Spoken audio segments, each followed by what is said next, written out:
تركيز من بابوش، من سيكون البطل، لقطة البطل في المباراة، وهي كرة المباراة.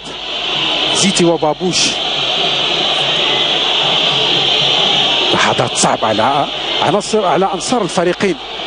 زيتي ويعدل النتيجة، يتمكن زيتي من مباغتة الحارس بابوش وتعديل النتيجة، وفرحة زيتي أمامنا بتعديل النتيجة في الدقيقة الأخيرة من الوقت الرسمي. يتوجه مباشرة إلى أنصار شباب قسنطينة ليعبر عن فرحته وفرحة أنصار شباب قسنطينة كما نشاهد في المدرجات. فريقهم عاد من بعيد في الوقت الصعب من المباراة. فريق شباب قسنطينة يعود في المباراة من ركلة جزاء بهدف من زيتي الذي تألق وأدى مباراة كبيرة وتمكن في الأخير من تعديل النتيجة لشباب قسنطينة.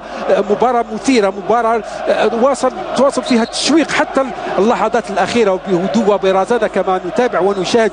زيتي يتمكن من مباغتة